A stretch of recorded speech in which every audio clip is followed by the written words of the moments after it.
Hello friends, welcome to one style cooking. நாம் இன்றைக்கி பார்க்க போகிற ரெசிபி என்னென்னு பார்த்தீங்கன்னா ரொம்பவே சூப்பரான டேஸ்டான வறுத்தரைச்ச மட்டன் குழம்பு தாங்க பார்க்க போகிறோம். வாங்க எப்படி ஈஸியாக டேஸ்டியாக செய்யலாங்கிறத பார்க்கலாம். வீடியோக்குள்ளே போகிறதுக்கு முன்னாடி கீழே உள்ள ரெட் கலர் சப்ஸ்கிரைப் பட்டனை கிளிக் பண்ணுங்கள். கூடவே பக்கத்தில் உள்ள பெல் ஐக்கானையும் கிளிக் பண்ணுங்கள். அப்போ தான் நான் போடுற வீடியோ எல்லாமே உடனுக்குடன் உங்களுக்கு தெரிய வரும். வாங்க இப்போ வீடியோக்குள்ளே போகலாம்.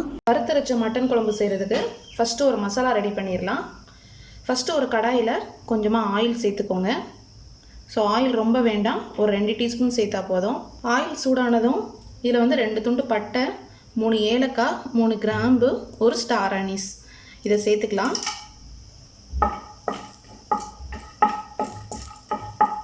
இது கூடவே 3 டீஸ்பூன் கொத்தமல்லி சேர்த்துடலாம்.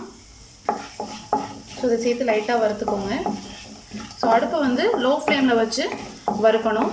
ஸோ மல்லி லைட்டாக வறுபட்டதும் ஒரு 1/2 டீஸ்பூன் போல் மிளகு சேர்த்துடலாம்.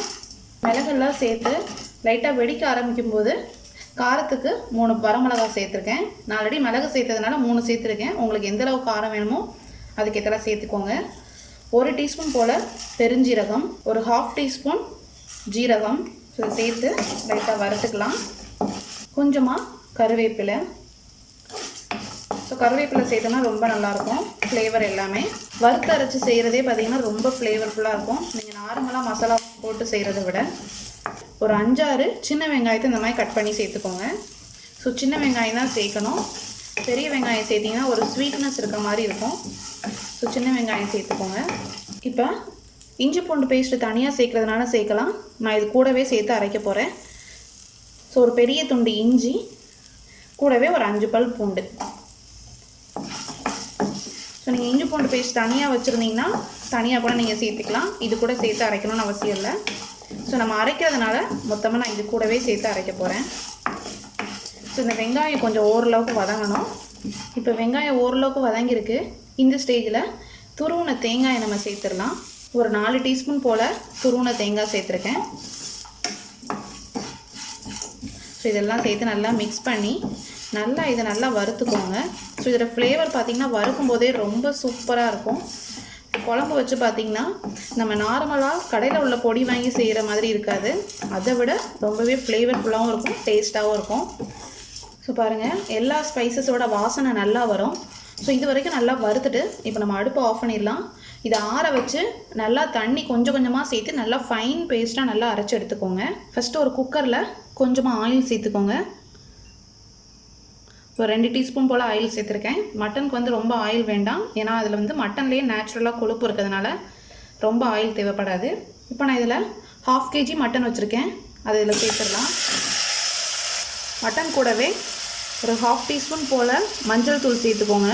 வேக வைக்கும் போதே கூடவே மட்டன் வேகிறதுக்கு தேவையான அளவு உப்பு சேர்த்துக்கலாம். ஸோ இப்போவே உப்பு சேர்த்தா தான் நம்மளுக்கு மட்டன் வெந்து வரும்போது நம்மளுக்கு உப்பு பிடிக்கும். ஸோ இதெல்லாம் சேர்த்து நல்லா மிக்ஸ் பண்ணிடலாம். நல்லா மிக்ஸ் பண்ணியாச்சு.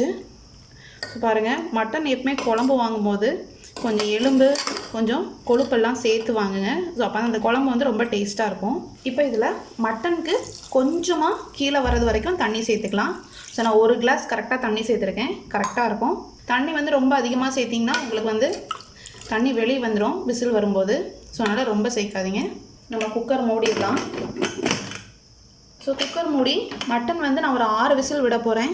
ஸோ நீங்கள் வாங்குகிற மட்டனுக்கு எத்தனை விசில் வைப்பீங்களோ அதுக்கு எதாவது வச்சுக்கோங்க. ஸோ இப்போ 6 விசில் அடித்து ஸ்டீம் அடங்கட்டும்.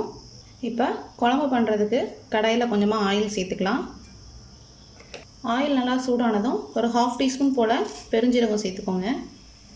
கொஞ்சம் கருவேப்பிலை, இது கூட ஒரு பெரிய வெங்காயத்தை இந்த மாதிரி கட் பண்ணி சேர்த்துக்கலாம். நீங்கள் சின்ன வெங்காயம் இருந்தால் கூட சேர்த்துக்கோங்க, அது ரொம்ப நல்லாயிருக்கும். இப்போ 2 பச்சை மிளகாவையும் சேர்த்து நல்லா மிக்ஸ் பண்ணி வெங்காயம் நல்லா வதங்குறது வரைக்கும் நம்ம வெயிட் பண்ணலாம்.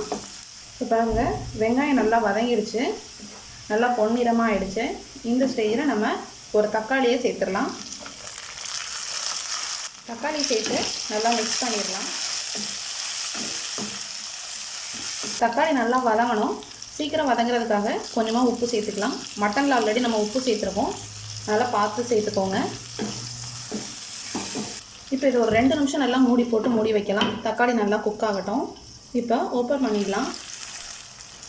தக்காளி ஓரளவுக்கு நல்லா வதங்கிருக்கு. இதை நல்லா மேஷ் பண்ணி விட்டுக்கோங்க. இப்போ நல்லா மேஷ் பண்ணதும் நம்ம ஆல்ரெடி வறுத்து அரைச்சி வச்சுருக்கோம்ல, அந்த பேஸ்ட்டை சேர்த்துக்கலாம். ஸோ ஏதாவது ரா ஃப்ளேவர் இருந்தால் கூட நம்மளுக்கு போயிடும். ஸோ இதையும் சேர்த்து நல்லா மிக்ஸ் பண்ணிக்கோங்க. ஸோ இதில் நம்மளுக்கு இஞ்சி பூண்டோட ரா ஃப்ளேவர் ஏதாவது இருந்துச்சுன்னா கூட நம்மளுக்கு அந்த ஃப்ளேவர் போய் நம்மளுக்கு ஃப்ளேவர் சூப்பராக இருக்கும், குழம்போட ஃப்ளேவர். ஸோ இது ஒரு 2 நிமிஷம் மட்டும் நல்லா உங்களுக்கு வதங்கட்டும். அவ்வளோக்கு ரா ஃப்ளேவர் போயிருக்கு. ஸோ இந்த ஸ்டேஜில் நம்ம வேக வச்சு எடுத்து வச்சுருக்க மட்டனை சேர்த்துக்கலாம். மட்டன் வேகும்போது உப்பும் மஞ்சள் தூள் மட்டும்தான் சேர்த்து தான் வேக வச்சுருக்கோம்.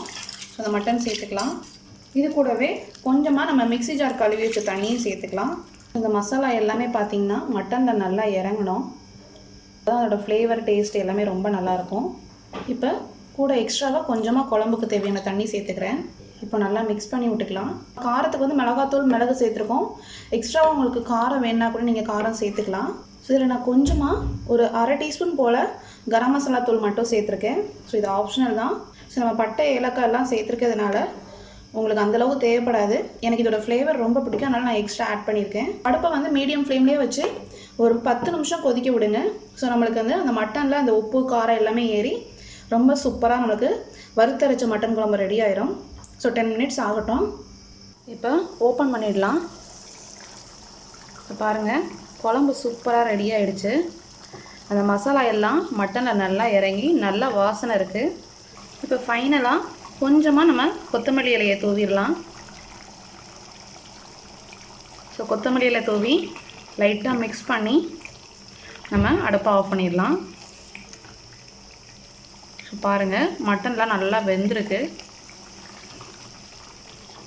ரொம்பவே சூப்பரான டேஸ்டான நம்மளோட வறுத்தரைச்ச மட்டன் குழம்பு ரெடி ஆகிடுச்சு.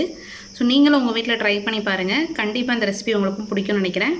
இந்த ரெசிபி பிடிச்சிருந்துச்சுன்னா நம்ம சேனலை லைக் பண்ணுங்கள், ஷேர் பண்ணுங்கள், சப்ஸ்கிரைப் பண்ணுங்கள், மறக்காமல் கமெண்ட் பண்ணுங்கள். தேங்க்யூ.